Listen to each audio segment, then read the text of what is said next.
Okay. Okay, thank you very much. And welcome everyone. And the topic I've been given is inclusive economic growth, but I'm going to take a little bit of a step back and talk about probably the most difficult question we face from a fiscal policy perspective. And that is the question of what is the role of fiscal policy in economic growth?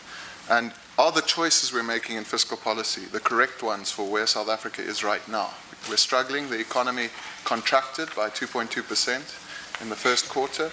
The short-run data seems to suggest that, in fact, the economy is going to be doing poorly again in the second quarter, although it's still early, perhaps too early to say.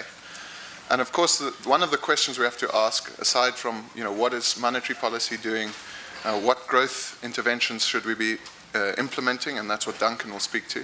But another very important question is fiscal policy partly to blame for where we are now in this growth cycle, or should we be doing something differently, or should we be doing something more?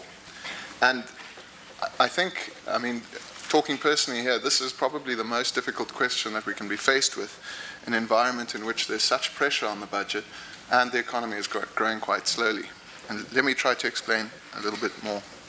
Okay, I've got 4 slides. I was trying to aim for 1, but then I thought maybe we should add 1 or 2 more figures and numbers. But I'm going to try and capture a whole lot in a few simple graphs.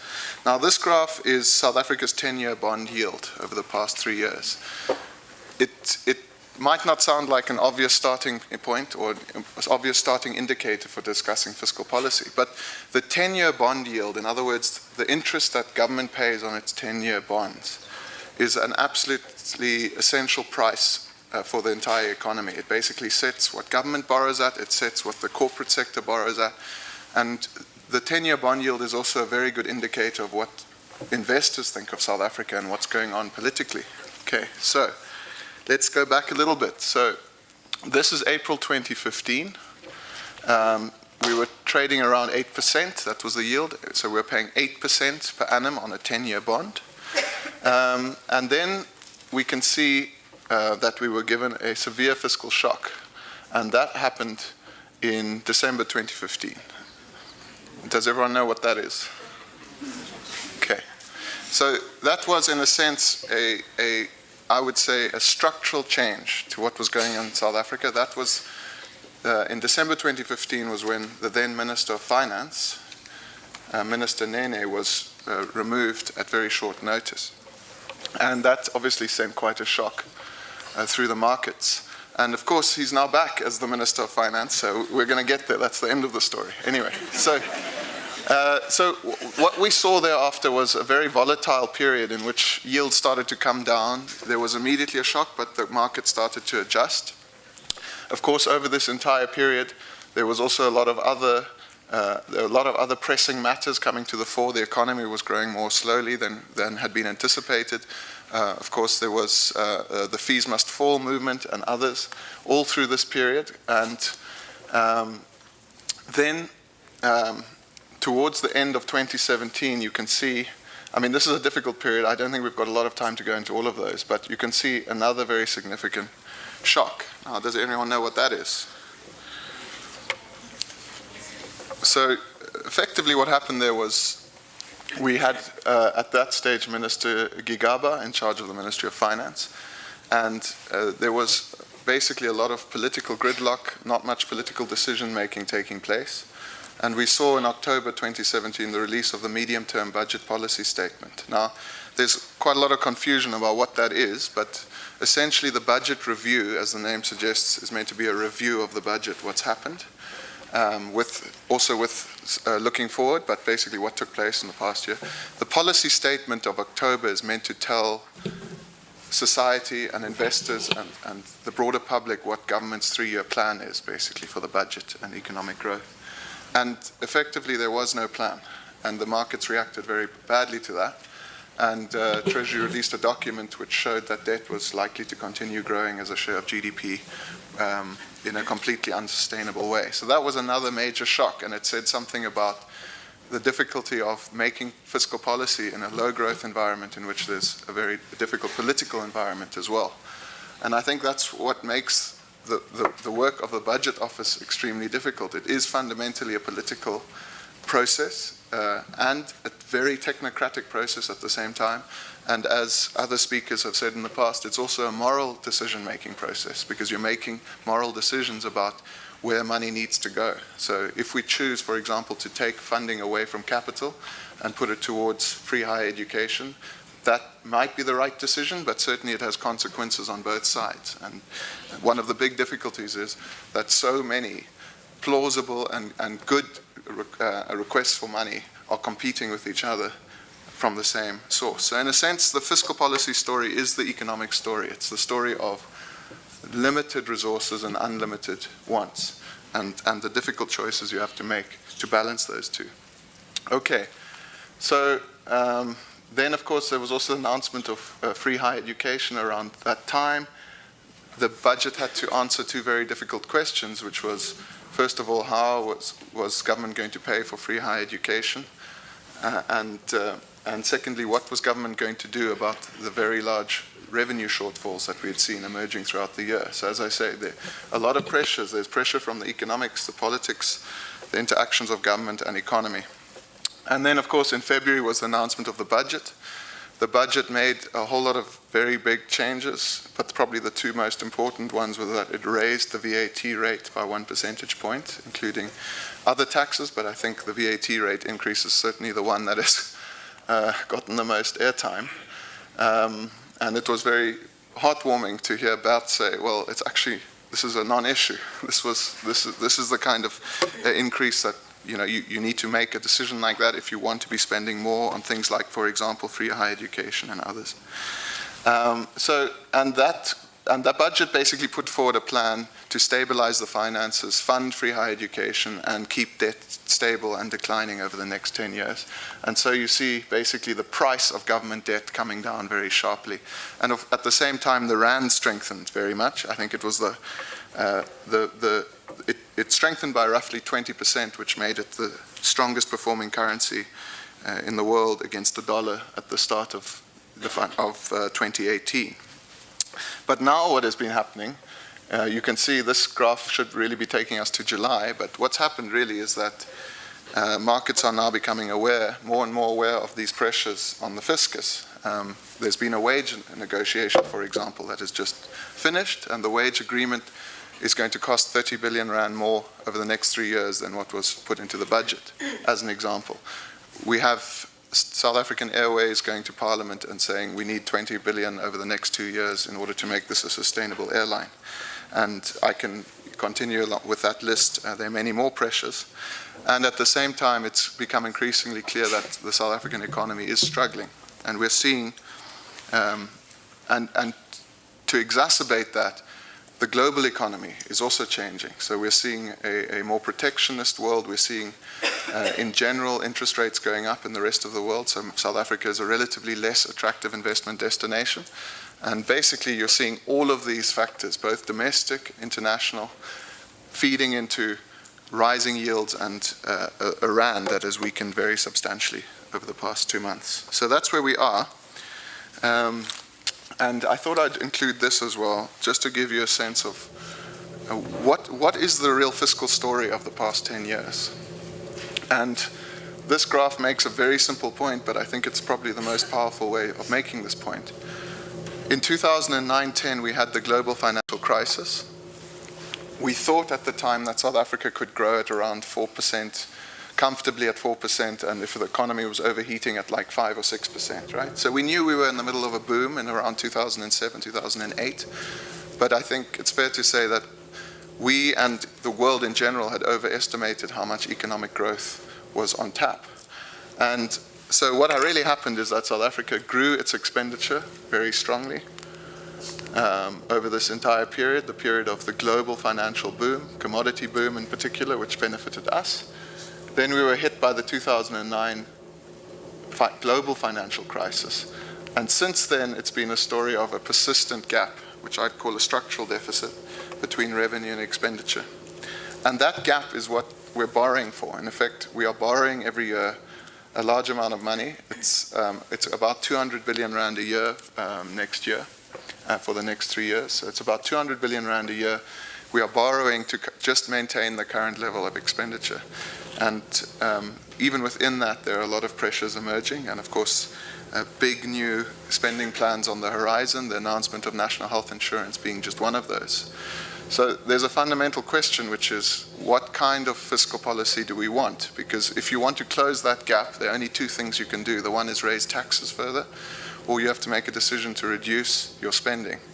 And both are very difficult decisions, and they have big implications for growth. I'm kind of jumping around a little bit, but let me just make one or two other points. I've included this table because, you know, there's the debate on fiscal policy is almost always around aggregates. So how much should we be borrowing? Are we overtaxed? Are South Africans overtaxed? Are we overtaxing fuel, for example? That's been in the news a lot lately. Are fuel levies too high or not? The fuel levies play an important role, of course, in maintaining the level of spending we've got. And most of our spending goes to social grants, to health, to education, and so on. So, you know, again, unfortunately, the economist's idea of no free lunch here. It's like we have big social priorities. We're spending a lot. We've raised taxes a lot in the past 5 years. And of course, there's still, as things stand, the level at which we spend is not supported by the size of the economy as it stands. So there are going to be additional decisions to be made, I think, over the next 3 years. But, you know, in general, the conversation tends to be very simple, or simplistic, actually, is the word I'm looking for, because one immediately gets into this debate about, okay, what is the aggregate level of spending and taxation and debt, and what's right for South Africa, and can't we just be taking on more debt? You know, Japan has debt of 200% of GDP, ours is only at 50. Why are we even having this debate? Could be one way of thinking about it. The other way of thinking about this is to say, well, the issue is not how much we're spending, the issue is what we're spending on. And I think that's become probably the primary area of disagreement around fiscal policy in South Africa. So why are we raising VAT when we're spending so much on wages is an example of a typical debate you'll see in the newspapers and elsewhere. And this table for me it's a very concerning story. So this is compensation, so this is the wage bill as a share of total expenditure, right? And I'm going to just point out one or two. So the Defence Force spent 38% of its budget on wages in 2008. Last year it spent 57%. And this unfortunately is true for a whole host of very large and important departments, including provincial health. So we've seen basically across the board that wages are eating up a larger and larger share of spending. And I've said before, I think a good measure of a country that is not managing its finances is one that spends its money on repaying debt and wages. And we are certainly not, we're moving towards that, and I think that's a very concerning trend. But again, what I'm trying to get across is the complexity of it. So you can say, right, well then let's cut wages. It's the obvious answer. But unfortunately, in a provincial health department, or let's say a basic education department, the whole budget of basic education in provinces is basically wages. It's 80 or 90% of it is wages, because what are you doing? You're paying for teachers, you're paying for principals, you're paying for whatever it is, cleaning staff, admin staff, and so on. So to say, well, let's cut wages is effectively saying, well, let's cut back on education, as an example. You know, there's an additional complication, which is to say, well, okay, fine, let's not cut back on wages, but let's at least reposition the budget so that we're spending more on infrastructure investment, because at least we can justify that. That has a long-term return. It's good for society to be spending on infrastructure. And personally, again, I think that's exactly right. You know, you need to be controlling your consumption spending so that you can be investing in important infrastructure, like water infrastructure is a major issue at the moment. The provincial roads infrastructure is in a very poor state. It's a major issue.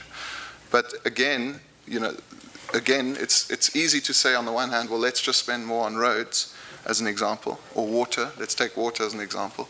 There are major problems in the water infrastructure sector, in the water sector, the management of the Department of Water, the water trading entity, and so on, and the implementing agencies. So again, I guess the point I'm trying to make is that every seemingly straightforward decision in budgeting has significant trade-offs and costs and benefits that have to be taken into account. And something as simple as like how much debt should South Africa have as a government is an extremely difficult question to answer.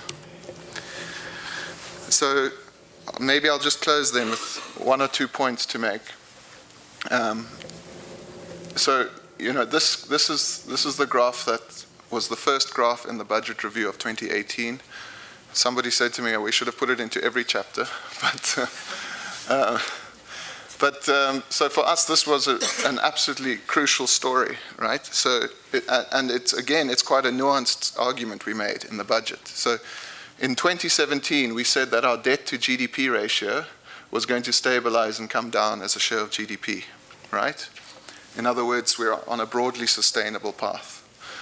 Then, as I mentioned, the MTBPS last year, we drew this graph, which said we actually haven't implemented tough fiscal decisions and we're on an unsustainable trajectory. And then the budget 2018 basically introduced major tax increases, a large-scale spending reprioritization, and so on, and came out, once you did all of those calculations, it came out that debt was going to stabilize again. So we were saying effectively that we were on a sustainable path.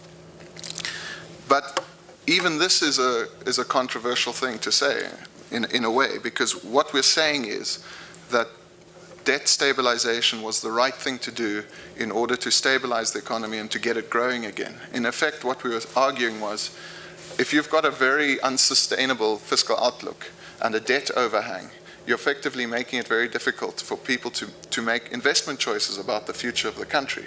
If people aren't sure about whether the government can afford its debts and so on, you create uncertainty, and Duncan will take over. I see my time is up, but Duncan will talk in detail about uncertainty. So in effect, what the budget was saying is, yes, we have to take some tough decisions, but at least we want to take some risk out of the economy and show people that fiscal policy is on a good track, and then we can start rebuilding and start getting investment back into the economy and so on, which is exactly what the President has been talking about, getting investment growing again in the economy.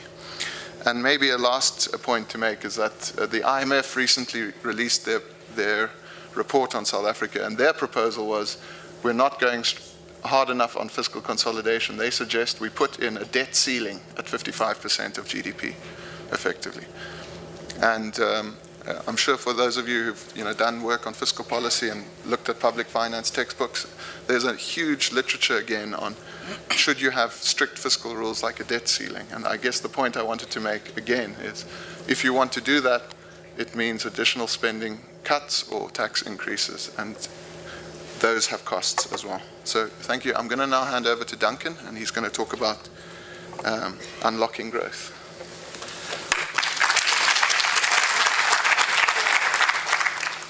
Thank you, Ian.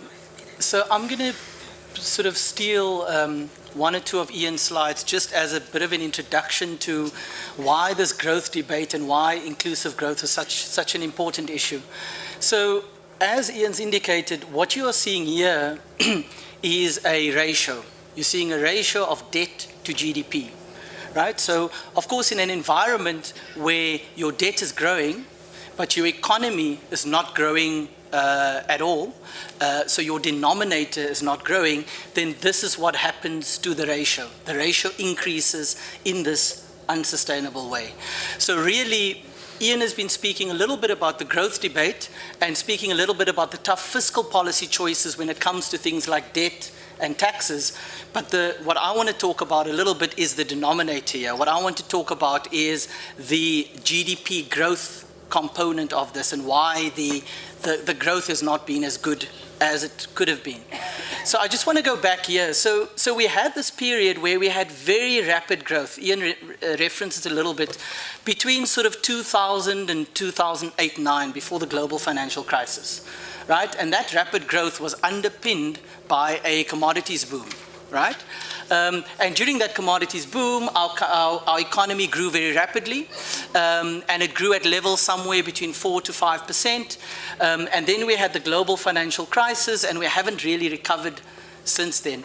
What's interesting about this commodities boom, for a commodity exporter like South Africa, that is still a very minerals rich country that still exports a lot of minerals and low value added metals and other minerals related products, our mining GDP in 2000 or thereabouts, by the time the commodities boom was over, our mining GDP in real terms was exactly the same size in 2008, 2009 as it was in 2000. So essentially our mining sector did not expand in real terms at all during a commodities boom, right? So of course other sectors grew rapidly during that period as well, right? So services became a very important sector in our economy, and that was also a big part of that story. But the reason I'm making the point about the mining sector is because if you look at the data, and if you look at production data and you look at price data, you'll see that during this period, what essentially happened was that our mining production levels stayed quite flat, right? But what was happening is that because of the commodity boom, commodity prices was increasing rapidly. So what was in effect fueling a big part of our growth was actually a price effect as opposed to a production effect. And part of the reason our mining sector did not grow as fast as it could have is because of what I want to talk about, which are these structural faults in the economy, or the structural features of our economy that keeps our potential growth rate very low, right? So if you get a few economists in a room, they'll offer lots of different reasons as to what these structural features are that keep our economy in a low growth environment. And what I want to do is I just want to talk about two of those. So I've put together a bit of a list here. We can get into some of them in the Q&A session, but I want to talk about two of these because it to some extent links to what we've already discussed today, and it links to some of the topics that we will explore later this week. So when people talk about structural reforms, what they mean is those things that will address the structural faults in this economy that is keeping our potential growth rate low.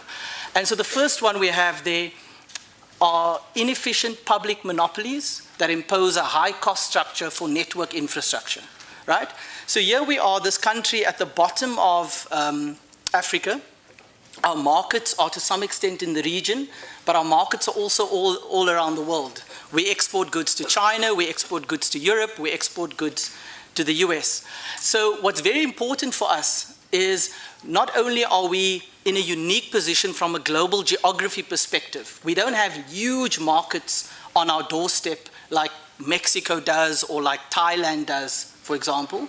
That's the one feature. So that means we need to be able to get our goods out of our country in a very low cost and inefficient way.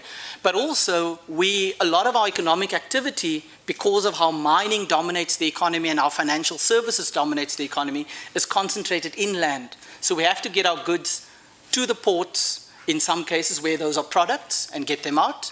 And we have to get those out in an efficient manner.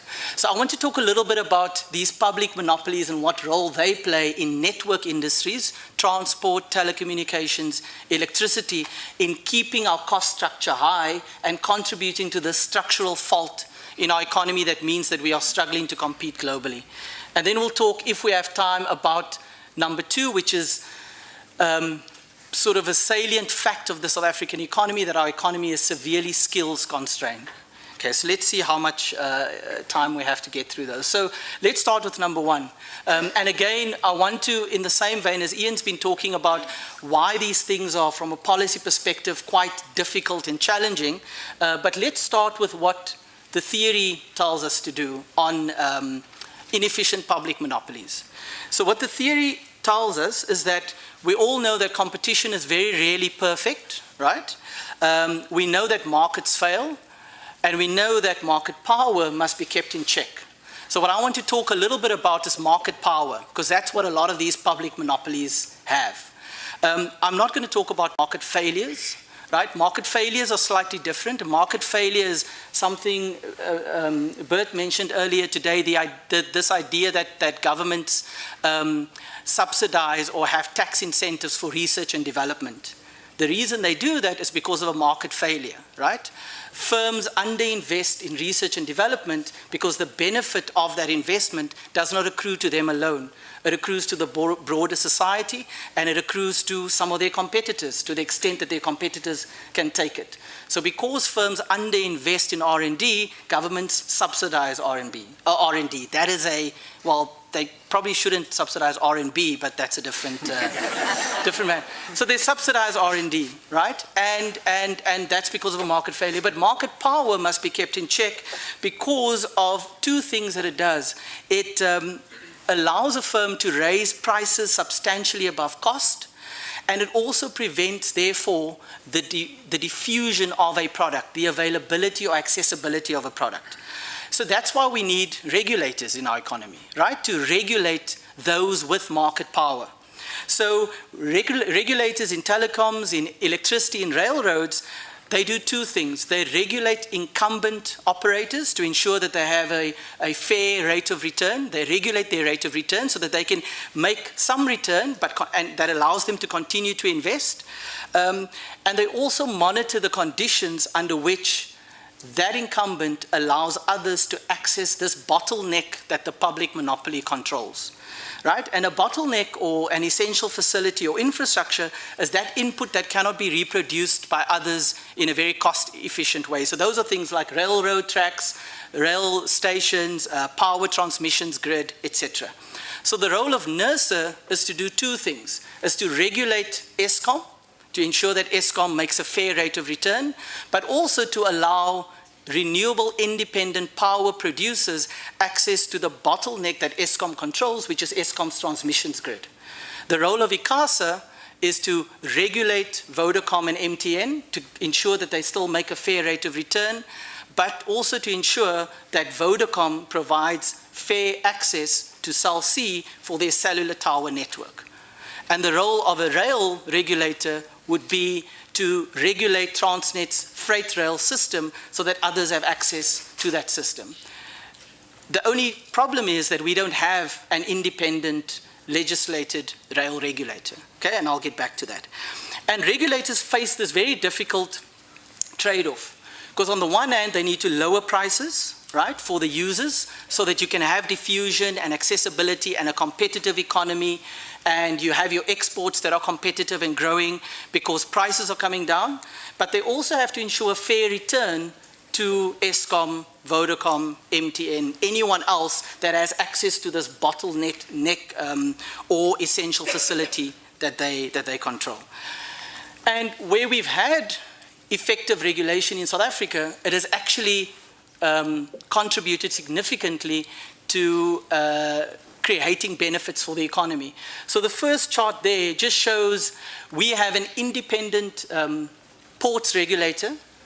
So if you think about a company like Transnet, Transnet has a few different business units. They've got a pipeline business, a freight rail business, an engineering business, a port infrastructure business, which manages port infrastructure, and then they've got a port terminal business. The only one of those businesses that are regulated by an independent regulator is the ports infrastructure business. And that's what I show here. So if you look at the costs of our port infrastructure, total port pricing, as well as cargo dues, which are like the dues that you pay to export a container, let's say, to another country. Those have been coming down over the last couple of years if you compare that to global averages. At the same time, the ports business of Transnet has been making healthy profits. So that regulator, and I think the CEO of that regulator will be here this week, so you can interact with him, has been very successful at bringing prices down, right, while ensuring a fair rate of return for that business. ICASA has had similar successes after they started regulating mobile termination rates, so the rate at which Vodacom charges MTN for terminating calls on their network. They introduced mobile termination rate regulation in about 2010, and that's been the effect on prepaid prices. Now, can prices come down more? I'm sure it can. Can these regulators be more effective? possibly, but this just shows you what happens when you have effective regulation that strikes the right balance in these situations. But we still have sectors that are unregulated. So you still have a situation where Transnet's freight rail business is not regulated. And that obviously comes at a cost to the economy, because that means that that market power is not probably constrained. And you have other sectors where operating models are outdated. And I'll talk a little bit about that now. So the effect of, so let's get back to structural reforms, low growth, and the commodities boom that passed us by. So one theory is part of the reason our economy could not properly benefit from the commodities boom is that Transnet's freight rail business controls two key cost items for mining companies that enable them to get their goods out of this country, right? So the freight rail, the two most profitable parts of Transnet's freight rail business is their coal line from the Lowveld down to Richards Bay, as well as their iron ore line from the Northern Cape down to Saldanha Bay. So those contracts were never economically regulated, and they still are not. So one of the issues that has been raised, well, of course, if you do not constrain that market power, then the mining companies that are exporting on those lines are at a disadvantage compared to their global peers, because they are operating in an environment where they are not properly, where an infrastructure supplier to them is not properly regulated. And if you look at, for example, how the costs of getting a container out of a few of our major ports, you can see that most of our ports, and that includes inland transport and handling, port and terminal handling and so on, are much more expensive than some of the other ports, some of the other emerging market country ports that we compete with. And that again puts us on this disadvantage when it comes to these unregulated public monopolies that are raising the cost structure of our economy and therefore affecting the way our exporters do their work. So there are two issues here. Obviously, inland transport is a big part of the story. You have an unregulated freight rail business, and terminal handling is a big part of the story, because you have a terminal business that is also not properly regulated. Remember, I said the only part of Transnet's business that is regulated is the port infrastructure business. And you can also see that what that does is that it doesn't create the right kind of incentives for this entity to behave, and it creates opportunities for this entity to abuse their market power, right? So just one example, if you look at the cost by road of bringing a ton of lime from the Northern Cape to Gauteng versus the cost of rail, then you can see that there are these inconsistencies. Now, I'm being a bit unfair here, because there are lots of complicated reasons why that is the case, right? So if there was someone from Transnet here, I don't know, is there someone from Transnet here? No? If there was someone, so let me pretend to be someone from Transnet. If there was someone from Transnet here, what they would say is, well, of course, road is going to be significantly cheaper, right? Road is not properly regulated from a safety point of view. Yes, there's a safety regulated, but it's not properly regulated from a safety point of view. That's why you have trucks that are on the road that can outcompete us, because they don't adhere to the same strict safety standards that we have to, because we have a safety regulator as rail, but we don't have an economic regulator. They'll also say that if you look at our weight limits, so in South Africa, trucks are allowed to carry much more cargo than, let's say, trucks in Europe. And a big part of why the freight rail industry in Europe is able to compete against a trucking industry in Europe is because the weight limits on those trucks are lower, which raises the cost for the trucking industry. It also allows the integrity of the roads to remain a little bit longer, and that's the reason why we are unable to compete. The road transporters have an unfair advantage, right? And there may be some truth in that, but there's also some truth in the fact that you also have a sector that is not properly regulated from an economic point of view. So the question is, when it comes to these public monopolies that are not properly regulated, the theory guides us quite effectively. So, but then you also have cases where you have public monopolies that are regulated, right? And there, in those cases, a simple answer might not suffice. So let's take something like Eskom, right? Eskom has an economic regulator in the form of NERSA that, as I said earlier, is supposed to manage this trade-off between lowering prices for electricity and ensuring a fair return to the public monopoly so that they can continue to invest. But if you look at what's happening to Eskom, there's something that even a regulator might not be able to solve. Electricity sales are coming down, right? Part of that is because the energy intensity of our economy is declining, right? Because appliances are more efficient, people are switching to more energy efficient technologies, etc. And at the same time, tariffs are increasing, right? And particularly tariffs are increasing relative to some of what the tariffs that are coming out of, let's say, coal-independent power producers and solar PV, which is also a renewable energy independent power producer program. And the combination of this is called the utility death spiral. Because what it means is that Eskom needs to keep increasing tariffs because sales are going down, but the more it increases tariffs, the more sales will go down because people are going to switch off grid or they are going to switch to more energy efficient appliances.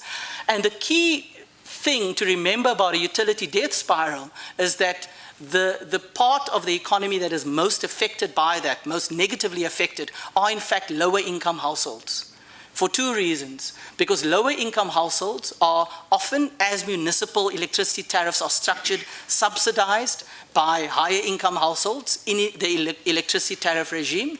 But also, and more importantly, lower income households are less able to switch to energy efficient technologies or to go off grid. So a utility death spiral, if you bring it back to inclusive growth, and the inclusivity of that growth has a very negative impact for lower income households and for the inclusivity of our growth. So yes, you have an entity here that is regulated. Yes, we understand the principles of regulation, but it's much more complicated than that when you have an entity that's operating in an environment where technology is changing very fast, the way the industry is organized is changing very fast, and you might need to go beyond just a simple regulatory approach and say, how do you reorganize this industry so that you get it out of a utility death spiral. So I thought I'd just use those two examples to give you a sense of how we get from the theory all the way to what that means for us in practice, and where even when you apply that theory in terms of what it means for how we should think about inefficient public monopolies, sometimes actually thinking about them from an economic regulation point of view is not enough. You actually have to say, well, how do we restructure the sector in order to make it more competitive? And if you bring that back to our structural reform discussion, the key issue here is, well, we are becoming less and less competitive as a country because our cost structure of electricity is increasing, right? Our firms are becoming less competitive because of what's happening in freight rail and so on. And I think that is how one needs to think about both the link between the importance of growth, but also how one thinks about the structural reforms that are needed to address these fault lines in our economy that can raise potential growth over the long term. I'm not going to get into the second part. Perhaps we can cover it in the discussion. I think I am out of time. So I'll hand over to Wandile, and then we can maybe get back to some of these in the discussion session.